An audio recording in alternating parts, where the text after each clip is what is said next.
തമ്പുരാന്റെ കാരുണ്യത്തെ സംശയിച്ചത് കൊണ്ടാണ് ഞാൻ ഇന്ന് കുറ്റബോധത്തിലേക്ക് പോയത്. ഞാൻ വീണ്ടും പാപം ചെയ്തിട്ടല്ല.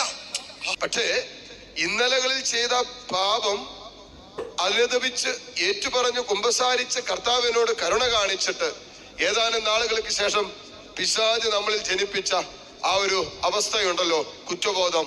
അവിടെ നമ്മള് തമ്പുരാന്റെ മുമ്പിൽ മുട്ടുകുത്തുമ്പോ ഏറ്റുപറയേണ്ടത്, ദൈവമേ, നിന്റെ കാരുണ്യത്തെ എന്റെ ജീവിതത്തിൽ ഞാൻ സംശയിച്ചു. വീണ്ടും കുറ്റബോധത്തിലേക്ക് പോയി.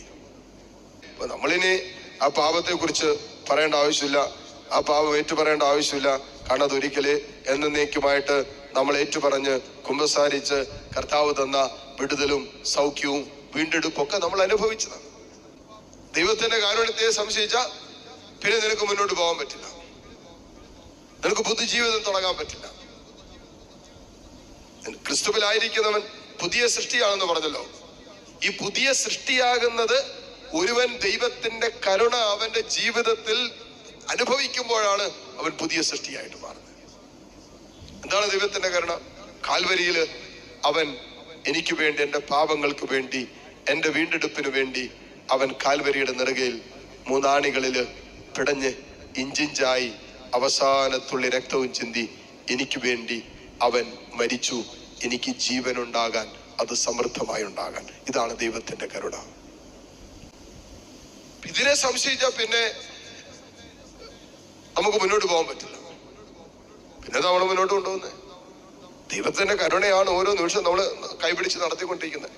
നമ്മളെന്തെല്ലാം തെറ്റ് ചെയ്തിട്ടുണ്ട്, നമ്മളെന്തോരം പാപം ചെയ്തിട്ടുണ്ട്, എവിടെയൊക്കെ വീണ് പോയിട്ടുണ്ട്, എവിടെയൊക്കെ ഇടറിപ്പോയിട്ടുണ്ട്, അല്ലെ? അവിടെയൊക്കെ ആ തമ്പുരാന്റെ കാരുണ്യത്തിലേക്ക് നമ്മുടെ ജീവിതം മെച്ചപ്പെടല്ലേ, പുനരാരംഭിക്കാൻ പറ്റിയത്. നിങ്ങളൊന്ന് ആലോചിച്ച് നോക്കിയേ, കർത്താവിന്റെ കാരുണ്യമില്ലായിരുന്നെങ്കിൽ നമ്മുടെയൊക്കെ അവസ്ഥ എന്തായിരുന്നു എന്നെങ്കിലും ചിന്തിച്ചിട്ടുണ്ട്? ദൈവം നീതിമാൻ മാത്രമായിരുന്നെങ്കിൽ നമ്മൾ ഓരോ തെറ്റും ഇവിടെ അപ്പോഴടിയിട്ടു. നമ്മൾ ഇന്നും ജീവിച്ചിരിക്കുന്നതിന് കാരണം എന്താ? കർത്താവ് നമ്മളോട് കരുണ കാണിക്കുന്നു.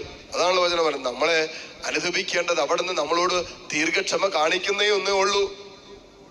കൊണ്ട് കർത്താവിന്റെ കാരുണ്യത്തെ നിസ്സാരമായിട്ട് കാണരുത്. നമ്മൾ അനുദപിക്കേണ്ടതിന് അവിടെ നിന്ന് നമ്മോട് ദീർഘക്ഷമ കാണിക്കുന്നു എന്നേ ഉള്ളൂ. കർത്താവിന്റെ കരുണയുടെ ഭാവമില്ലാതെ കർത്താവിനൊന്ന് ചിന്തിച്ചു നോക്കിയേ. നീതിമാൻ മാത്രം. നമ്മുടെ ഓരോ തെറ്റിനും അപ്പൊ തന്നെ നമുക്ക് ശിക്ഷ കിട്ടും. ഓരോ നന്മ പ്രവർത്തിക്കും അപ്പൊ തന്നെ നമുക്ക് കയ്യടി കിട്ടും. ആണോ? നീതിമാനാണ്. തക്ക പ്രതിഫലം തരും. നമ്മൾ ഒരു ചെറിയ തെറ്റ് ചെയ്താൽ അപ്പൊ തന്നെ ആ സെക്കൻഡിൽ തന്നെ ആ തെറ്റിലുള്ള ശിക്ഷ നമുക്ക് കിട്ടും. ഇതെങ്ങനെയാണെന്നറിയാവോ? നമ്മൾ തെറ്റ് ചെയ്ത് കർത്താവ് ഈ തെറ്റിനെ അവഗണിക്കും, ഒഴിവാക്കും. പോട്ടെ പോട്ടെ പോട്ടെ, ഇന്ന് നന്നാകും നാളെ നന്നാകും എന്ന് പറഞ്ഞുകൊണ്ട് നമ്മുടെ പിള്ളേരൊക്കെ നമ്മൾ പോട്ടേടി, പോട്ടെ, അവൻ ശരിയായിക്കോളും, പോട്ടെ വിട്ടേര്, അവൻ ശരിയായിക്കോളും, അവള് ശരിയായിക്കോളും, പോട്ടെ എന്ന് പറയല്ലേ.